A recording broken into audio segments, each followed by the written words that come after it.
Podtacular episode number 124, New Halo 3 Hotness Part 2 for the week of August 6, 2007. All right, gentlemen, let's get freaky!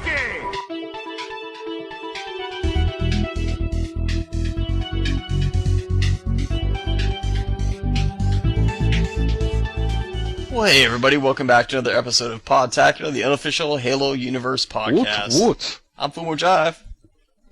I'm JVB. I'm not too cheap. And I'm Vicious696. What? How did you wind up here, Vicious? I don't know, man. I kind of just walked in the door and you were recording. I said, hey, let me be on here. Wow. You bribed us. He Welcome said he to was new going to challenger. send me his scarab.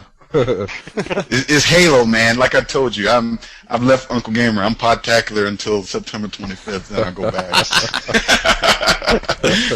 Cool. Oh, Welcome, man. And Don't You Cheat, welcome from last time, man. Yep. Welcome back. And we still have loads to cover from That the we do. EGM article that came out. We left out certain things from last week, and we're here to cover them. That like we a blanket. We're here to warm them up and keep them nice and cozy. Nice and toasty. Definitely. So what do we got in store for the millions and millions of Podtaculites?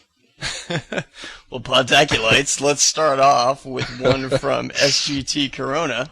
So starting it off, SGT Corona says, the Hornet, similar to the Banshee, and by the size of it, it could be very fast and maneuverable. I'm not sure if the new passenger Warthog will be in multiplayer because the Mongoose sort of replicates it as far as carrying passengers, but you never know.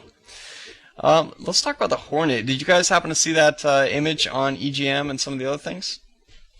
Yep, and I believe you actually see it on the E3 single-player trailer. Oh, really? Am I Yeah, correct? if you look really quick, you do see it at one point. Yeah. Yeah, so it's it was inevitable that we were going to have an equivalent to the Banshee, and it's only fair because I mean you need something to counter that. So it's interesting to see exactly how much damage you can take, and how much more of an how much it can handle as far as how many players I guess can board it if it's a single player. Is it two passenger vehicle, or Well, is it going to be kind of like a Banshee? let's clarify what we know so far about the Hornet. We know that it is a small airborne vehicle that's a human vehicle. It's kind of like it has these propellers that go vertical so that it can hover vertically like a helicopter. And we know that it has at least one person in the pilot seat, if not possibly two, like one behind the other. And it does have these grates that go along the side that Marines can stand on. Now, what we don't know is whether it can go in multiplayer at all. So we're going to have to find that out as time comes on there. What we do know for sure is that it is going to be a single player. It is going to be something that you can carry Marines with that'll be firing on aliens as you go down closer. And, it's going to be definitely a cool vehicle. So Yeah, and Gotta I wouldn't find out see the why rest. they wouldn't put it in multiplayer. I mean, they're putting everything else, putting this mass transit type buffoon known as the Elephant, and it would only be fair to have give the humans some type of super agile vehicle that's aimed towards air combat. Well, when you look at it, I mean, it would make sense on a map like Valhalla, that we know of so far, or even the one like I was telling you, Sandtrap, the big desert map. Those are big enough to have vehicles like that because we saw in the beta they had the Banshee in Valhalla, so I would expect they'd probably have the Hornet too. Yep, and it's cool how it's kind of has like the passengers on the vehicle have to like stand out in the open. So they're vulnerable, kind of like the Spectre was, and kind of like another vehicle that we're going to talk about shortly is, to where you can carry passengers, but if you carry passengers, they're going to be vulnerable, and that's kind of the balance of the vehicle. And it seems like that's a good way to both do it in single player, where there's kind of a visual, you can see the Marines like firing down on the other aliens, and then being able to easily jump off of it as well, to be able to kind of enter the field, and also to be able to do that in multiplayer, so that it kind of balances everything out. And it seems like kind of a cool way to deal with that. Mm-hmm. Yeah, I mean, imagine just being able to snipe, the side passengers, and pretty much level the playing field. Because I mean, if you're gonna have 4 people on this vehicle, obviously you're pretty much going on an offensive stance. So I mean, it gives, I guess, the defenders is somewhat of an advantage to, if they can snipe, the passengers off the side, and you only have 2 guys now instead of 4, and I mean, who knows? Maybe you could even carry a flag carrier or something. Yeah. Yeah, kind of do an airlift out of the base with the flag, take off. Oh, that'll be pretty sweet. Bring the what's it called? Bring the Hornet. Yeah, the Hornet. Bring the Hornet. I almost said the Banshee. That's fine. Bring the Banshee. Get out of here. Go. Yeah, but no, but imagine that, man. You're like, bring the Hornet. Hurry up! I got the flag. And Yeah, man. I'm here to save the day. When you blow them up.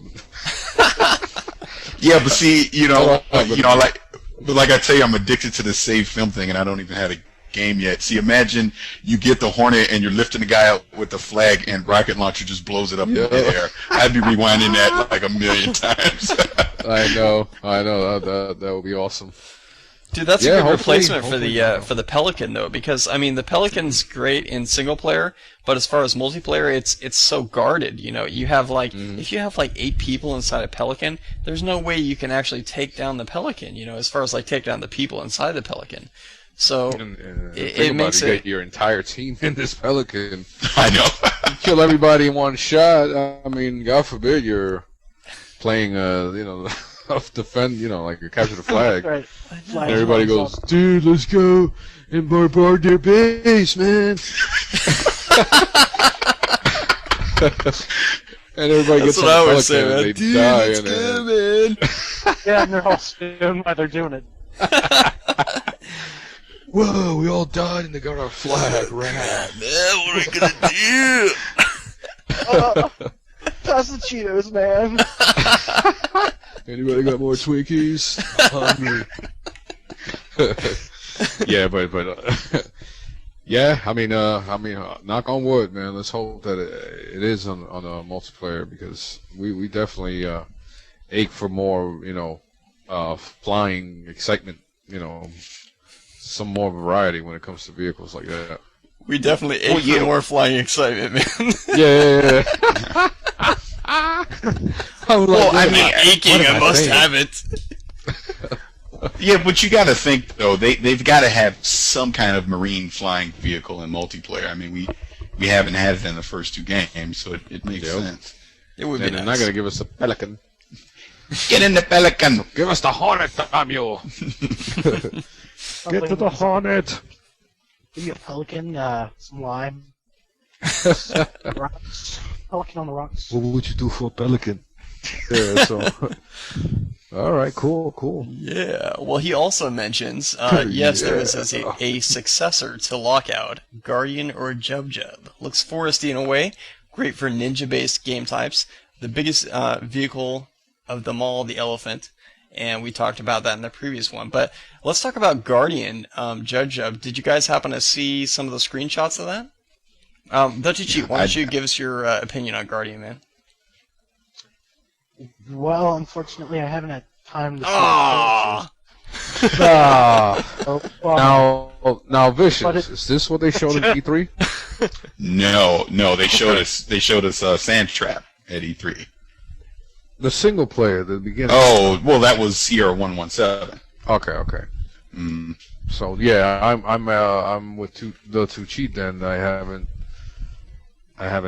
seen anything regarding Jub.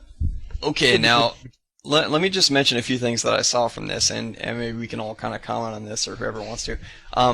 First of all, I saw the E3, not the E3, but the Electronic Gaming Monthly magazine write up on this, as far as like the screenshots from that, and it looks similar to Lockout, but they've definitely made some changes on how the whole layout is.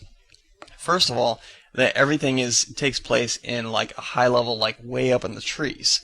I don't know what planet this is on. I'm assuming maybe it's Earth. I don't know, but it's way up in the trees anyway.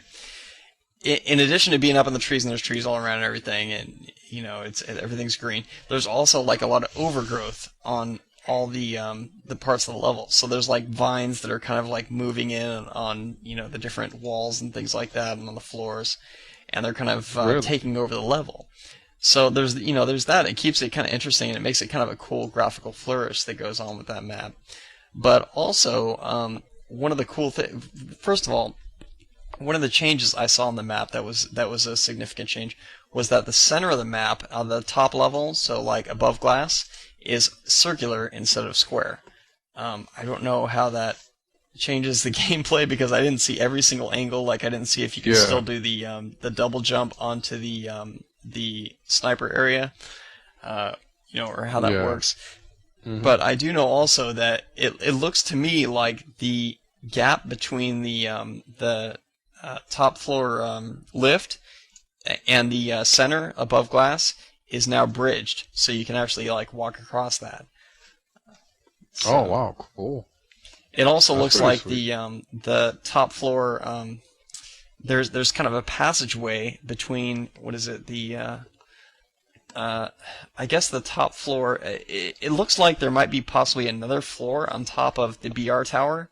I may be wrong on that, but it looks like kind of there's a passageway that goes out above glass, like the next level up, that goes out from that tower, and then there's something above that as well. So I don't know if maybe there's another level on that, or it kind of like Zanzibar expands in Halo 3. Maybe Lockout does a similar kind of thing where it expands, but it keeps it still very well balanced. So.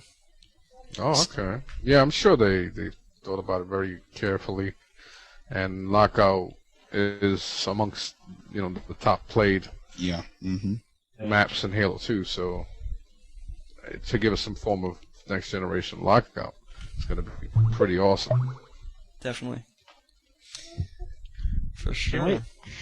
I mean, it's hard to say because none of us has actually played the level. None of us know that much except for the screenshots that there's only two screenshots that I've seen that actually show a significant portion of the level, and all of those are basically just show above glass and pretty much that's it.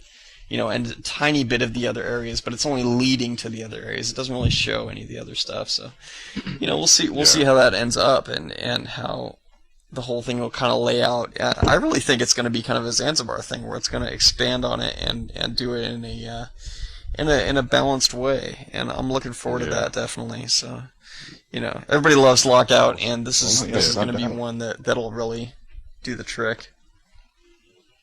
Do you feel they're going to, with Halo 3, they're going to remake some of the classic maps like they did with Halo 2? I would think so. Yeah. Or do you want new maps instead of typical, remakes? Well, it was interesting. Frankie, in that video I was telling you about that they did in Amsterdam, which just came out today. He was speaking about downloadable content, and he mentioned that they have a lot of surprises, for everyone when they actually start working on all the DLC. So you got to think some remakes are going to be in there without a doubt. Yeah, definitely. Well, I hope so. That'll be nice. Pretty nice. Yeah, everybody gets attached to their favorite old map, and then it's not there, and then they want it more. Yeah. No! That would be Butterson. Where's Sidewinder, man? I want Sidewinder back. What's part 4? Well, if it's coming, I wouldn't be surprised. That would be sweet, man. If it's already on there. Final. Which one? Blood Gulch 12. Oh, okay. Oh. That's right. That's 12. Well, I mean, we got Valhalla to be the successor to Blood Gulch. But And yeah, I guess you're right. I guess that is already the successor to it. yeah, So see, as long as they get rid of the as long as they get rid of the oddball area where they have that cliff up there and people jump up on that cliff and defend, the whole map becomes about that tiny cliff. Yeah, as long as they deal with that, I'm good with Valhalla. And of course, the obvious things like getting out of the map and that kind of stuff. But I'm sure that's already taken care of. Those are always fun, though. I mean, if you're not using it to snipe people from 3 miles away, I think it's fun, because I'd always do that. I mean, half the fun I had with Halo 2 was trying to get out of maps and trying to mess with the glitches with the oddball and stuff. I mean, that's part of where Halo 2's longevity has come by. If you check out, like, High Impact Halo or something, they got so many videos on so many glitches, it's ridiculous. Mm-hmm. But it's just amazing. Yeah. Well, it's true. Well, Go ahead. like Fumo was saying that, you listen to the last Bungie podcast. Remember, they even mentioned just talking about the beta and all the things that they learned from us getting to play it early. You got to think things like that, where they're seeing that there's basically a choke point on a map. They're probably going to change it by the time we get the final version. Yeah, I don't doubt they will with the 3 maps we had during the beta. I mean, those have been yeah, without a doubt. I guarantee all 3 of those maps will be slightly different by the time we get them final. Right. Yeah. Do you think there's a possible chance of maybe those maps being a portion of what they really will be in the final version? That would be crazy if that's true. You come into the map, you're like, whoa! Wait a minute, I don't remember this. Yeah. I don't know, I can't imagine Snowbound being like 3 times as big as it is in the beta. Where'd that pelican come from? Yeah, it will be nice, though. It will be nice. Who knows? Okay, now we have Onage Avenger, and he talks about the new Spectre. He hopes it will be better than its cousin, the Warthog, because of the new turret, and please add more protection to the passengers. Now, what are your thoughts about this?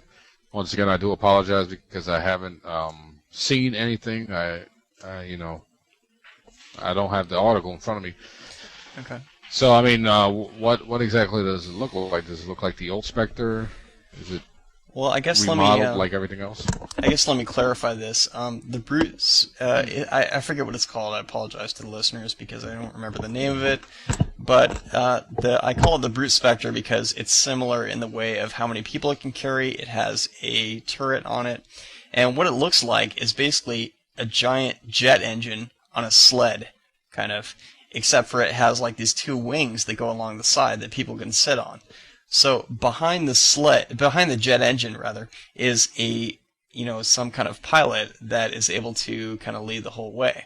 And on top of that jet engine is someone that can run a turret and they can fire on people. And on the sides, on the wings, people can sit on that. So it can carry a total of 4 people. Now, what's different on this, first of all, is it seems like it has more killing power as far as like being able to splatter people. Because it's just the mass of it altogether, and being able to have this huge jet engine in front, you would think that like it would just like plow through people and just cut them to shreds. But we'll that comes to be seen. What did you guys think of like the Spectre in Halo 2? As far as like, myself. Okay, real quick, myself on the Spectre, it was a great vehicle. It was too bad it was so underpowered.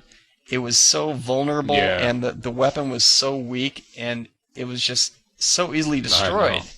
It was like such a shame because it carried so many people. What did you guys think of that? Yeah.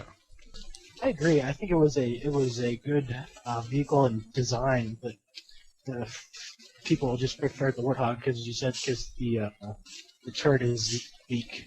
I did like the fact that you could splatter people with the little boost like the Ghost has. Yeah, it was. I mean, maybe they made it weak because you can transport more people.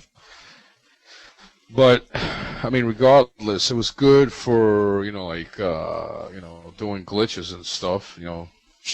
Gliding on the side of Beaver Creek, stuff like that. Mm-hmm. But yeah, it was a wasted opportunity to have a nice, weapon to counter the Warthog, because I mean there was really no competition once somebody had somebody had a turret, on the Warthog, and you turn around with a little pea shooter. Yeah. I mean, it really didn't do anything. It was a big disadvantage. Yeah, I definitely. also think the other thing about the Spectre was the fact that it wasn't the original vehicle you start with, like in matchmaking and stuff. The fact that you didn't start with it at all didn't help its chances at all. I think had you spawned with it, it would have been a little bit more. Yes, absolutely. Powerful, yeah. Well, not the fact that if you started with it, it'd be powerful, because by design it was pretty weak. But if you had the option to use it more, maybe through familiarity, you can discover new ways how to utilize it correctly, and maybe use it as a tactical vehicle instead of a combat vehicle. I agree. We'll never know.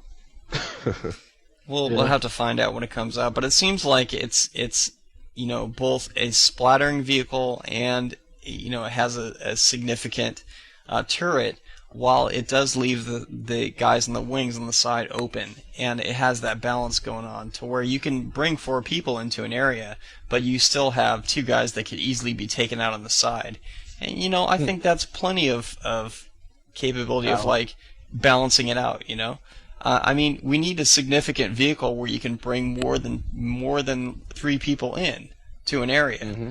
So, Yes. having that ability without making it so weak that it's easily destructible from any direction and with any weapon pretty much, is a cool deal. Cool. Well, let's see how it performs.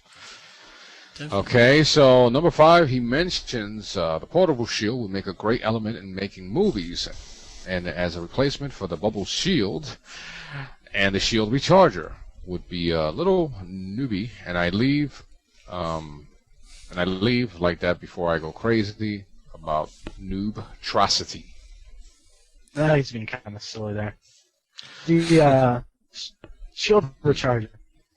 If it's anything like the shield drainer, it'll be shield recharger and yeah. Go ahead. No. Oh, I'm sorry. No, go ahead. I was just going to say they just balance each other out. That's all. Yeah, but just in one combat situation, I mean, I didn't use the shield drainer hardly at all on. I did. Yeah. Every chance I got. True, but I mean, if it's anything like the shield drainer, it'll recharge everybody's shield. Exactly. Yeah, it'll have its technical uses, like you stick it in your base and recharge everything. Mhm. But And of course, from what we saw in the beta, there will only be one. One of these deployable weapons. So it's not going to be like both teams are going to have one. Right. shield recharges for everybody. And if you order now, you get this mini shield recharger. It slices and dices. Now, I have a question. Obviously, none of you can answer it. This is kind of just talking to myself. But are the brutes going to have rechargeable shields in campaign? Because I'm trying to think what the purpose of it. Because all your enemies will have the same equipment in campaign. So what purpose would a brute having a recharger be?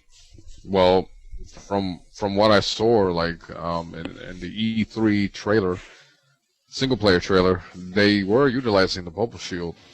Oh yeah, that was one. Yeah, that was one thing I didn't mention the last time I was on. That the brutes were definitely throwing down the bubble shield and using it effectively. Yes, in that's that a little good campaign thing. Yeah, oh yeah, definitely a good thing. And it's only fitting that they use all the deployable weapons to their advantage. So I'm assuming that even though the brutes aren't supposed to have shields, that maybe the hunters or there's still some elites with shields. Maybe the jackals use it. I don't know. Or it Because could they just use be shields. Or it could just be a multiplayer only deployable weapon. I mean, some of Could these be. things won't be Possible. campaign. I mean, Yeah, and you know, like you said, I mean, if you utilize it and your enemy is just as hurt as you are, you're both going to recharge. Yeah. So you know, it's one of those. Do over. Yeah, you definitely got to use it wisely.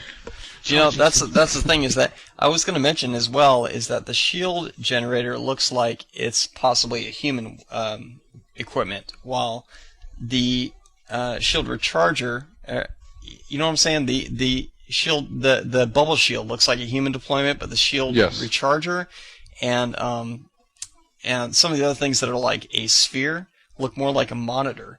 So they look almost like a Forerunner or possibly Covenant equipment. So it could be that there's equipment for both sides. Why don't you say that? Yeah. Yeah, possibly like Vicious said, balance each other out. Mm-hmm. Because you know, I like the shield drainer because there was times in the beta where I knew I had it, and I'm like, all right, if I get, you know, two guys coming at me, I'm throwing it down. I'm gonna pay the price, but they're gonna get hurt, and my teammate can finish them off. Or when it self detonates, you know, they're not aware and they die. And there's been times where, you know, I would die, and as I'm respawning, it says I got, you know, a double kill or something because people just ran by it. And there ain't nothing better than that. Oh yeah. Now we've talked about the recharger. What do you guys think of the portable shield? Vicious? I think it'll be interesting to see how it's used in multiplayer more than anything. Will it have a real advantage? I mean, I'm just trying to picture in multiplayer me putting up this portable shield. Will it really do anything for me as far as against a human opponent? Would they just jump on the other side of me and melee me in the back of the head or something, you know? So, I mean, I don't know. Obviously, in campaign, it's going to have its uses against the jackals and the snipers, but I don't know. Well, I don't know. It'll be interesting to see how, when we get to see it in motion, how it looks. Well, Right. that's where you pretty much, you almost answered the question by saying jackals, because it will protect you against human snipers.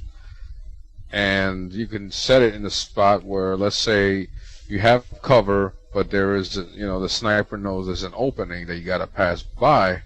So let's say you drop this shield and it, you know, and it kind of, you know, allows you to get through that opening without being sniped. I mean, I don't know how big it is. I haven't seen it. I mean, I don't know if it looks like what the jackals use.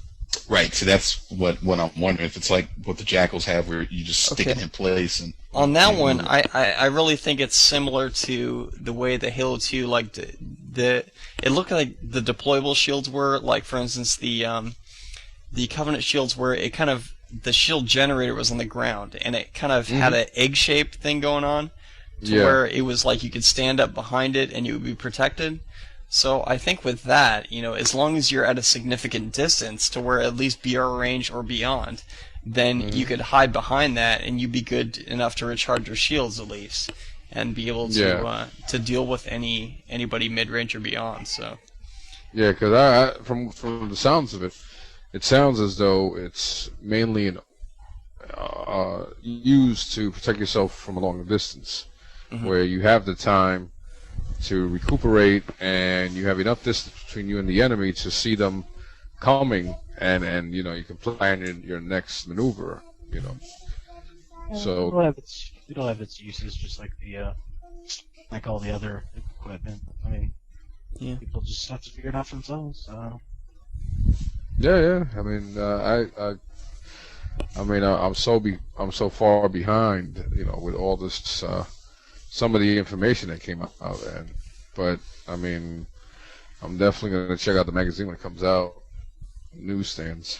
yeah, you guys be sure to check out EGM Electronic Gaming Monthly at the newsstands, or if you subscribe, be sure to take a look at that. For sure, there's a lot of new stuff in there. Moving on. All right, Legendary Hooligan asks, the Elite armor variants look cool. If I'm an Elite, I want to have the bulky armor of Uzi Taham. And I know I said it wrong. You know, that dude. Mixed with the ceremonial arbiter armor. I saw some of the scans of the Elite versions of the armor. Was it permutations, Yeah. however you say it. And I mean, I guess the best example for someone that hasn't seen it, if you've seen the picture of the 4-player co-op, look at the Elite on the back left. That's kind of almost like a customized armor right there. And yeah, and I mean, it's just like with we have the different variations with the Spartans. The Elites have the same thing. So I mean, it looks really cool to me. Mm-hmm. Right. I wonder if the problem's going to be fixed with the disadvantage of being an elite player model, where they're easier to snipe and I mean, what I heard, and I can't remember where I heard this. I remember if Frankie said it in audio if I read it, but supposedly they're aware of that and they're doing something to resolve it. So, I mean, they must be, if they're going to go through all the trouble of bringing the elites back into multiplayer and doing the armor, and they know people don't play with them on Halo 2, they got to do something, or it's just going to be the same thing again. Yeah. Now the problem is that they have such a large head, and it's so low and easy to snipe that it's easy to get a headshot on them. And the thing is with that, if you miss the headshot, since their head is so lurched forward, even if you miss the headshot, you'll hit the body. And so that's the problem with the elites. Of course, the advantage was supposed to be if you shoot from behind, it's harder to get a headshot. But, there's such an advantage on the front that it kind of way outweighs that and really unbalances the elites. And that's why so few people were elites with Halo 2. Hopefully with Halo 3 they somehow manage the stance of the elites to where it's something different on that, and also the size of the head. I know, like Vicious was talking about, the person on the left in the co-op images, the elite rather, he looks significantly different than the other elites. They don't have the spiky things going off on the back of their head. He more has kind of like a rounded thing going on the top of his head, and some lights going on in the corners.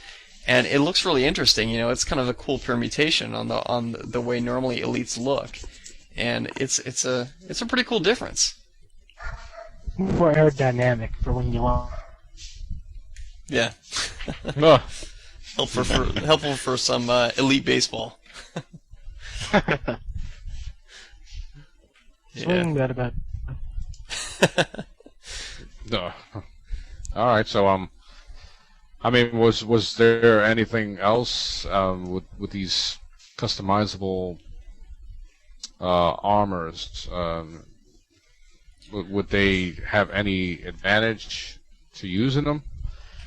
I mean, I know I've heard with the Spartan armor there wasn't going to be any upgrades, I guess, to your ability.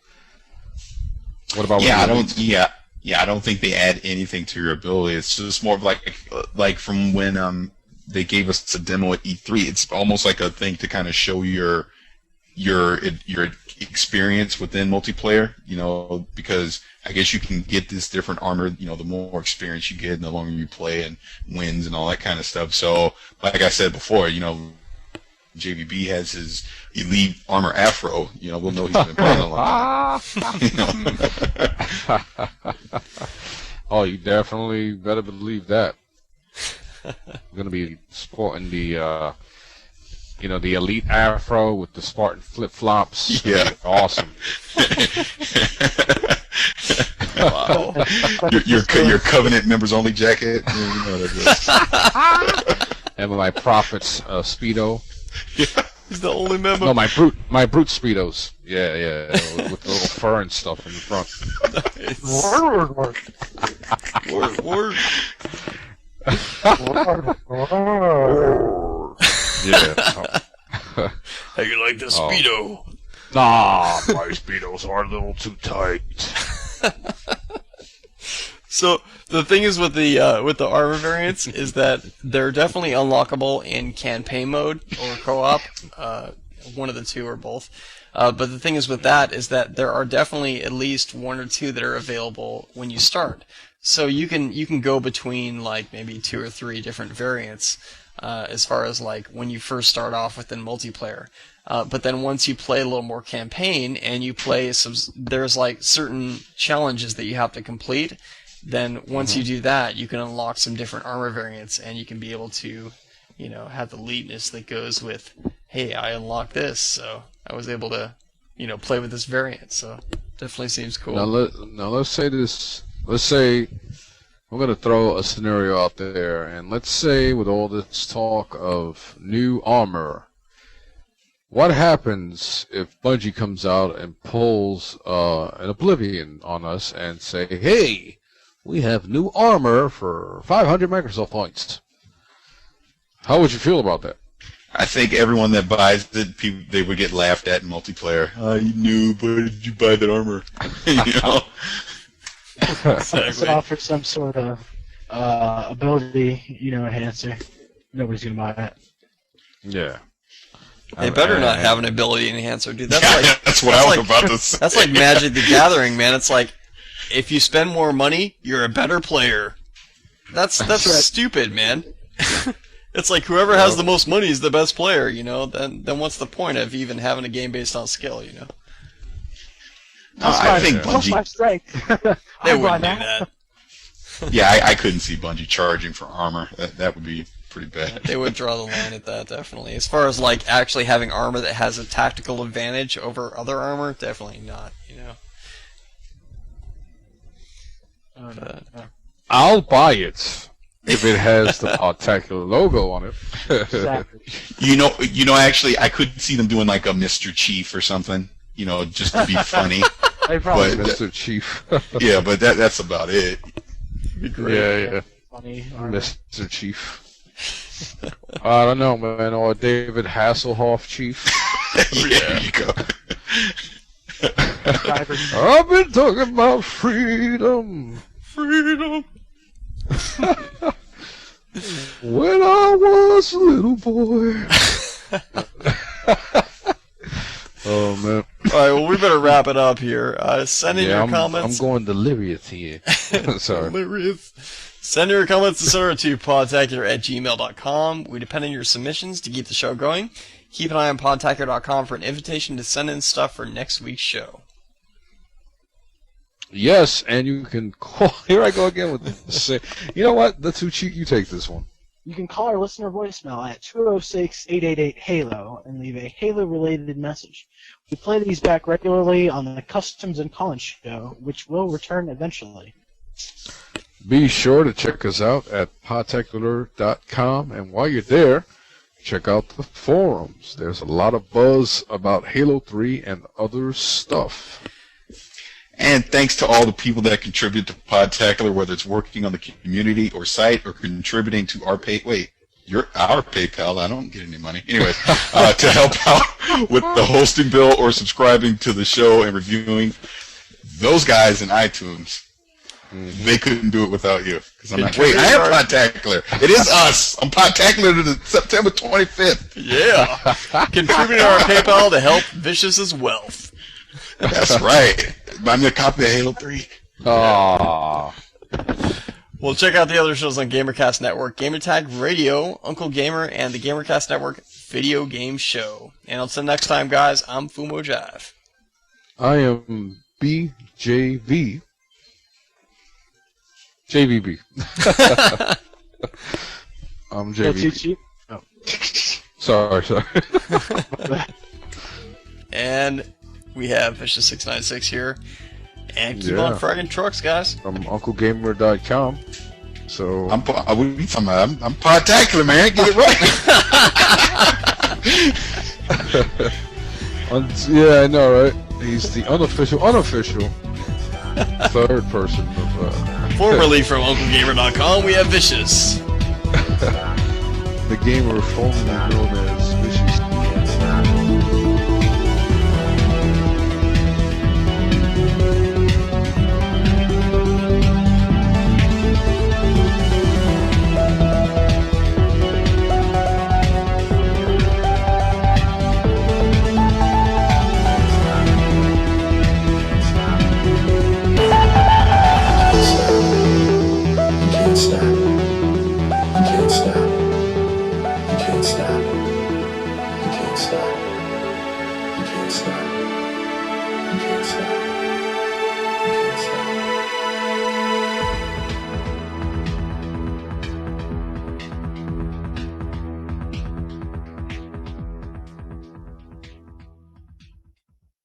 There's only one thing left to say. Podtacular, episode number 124, new Halo 3 heart. Okay, here we go. Here we go. See, I gotta do it at least once. Alright, here we go. Yeah, definitely. And okay, the next. I'm sorry. Hang on, next just a gentleman second. here. 15, Okay. 40. It's close. Like, And I'm gonna bring my cat inside so he stops freaking out at the door. I don't know if you guys heard him or not, but he's like scratching at the door and going nuts. So hopefully No. you didn't. All right, hang on.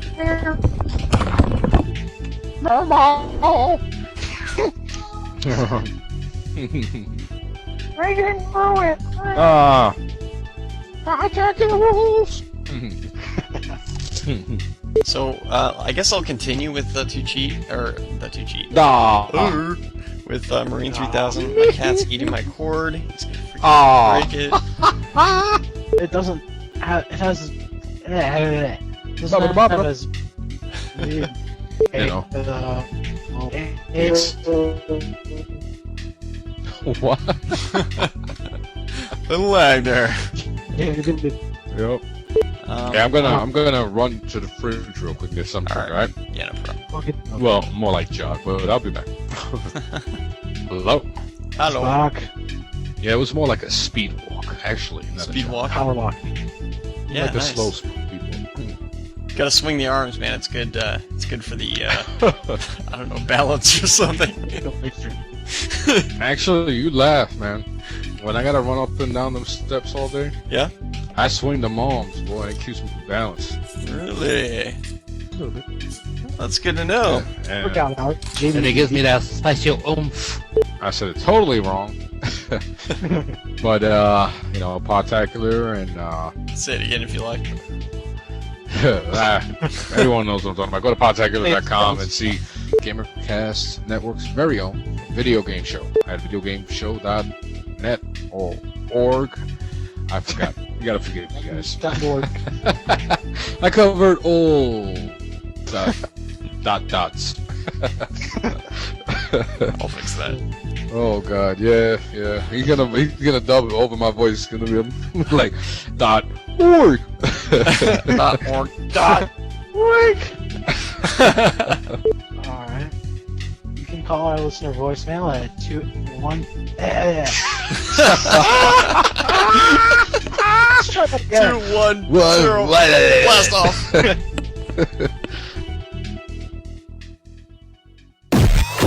GamerCastNetwork.com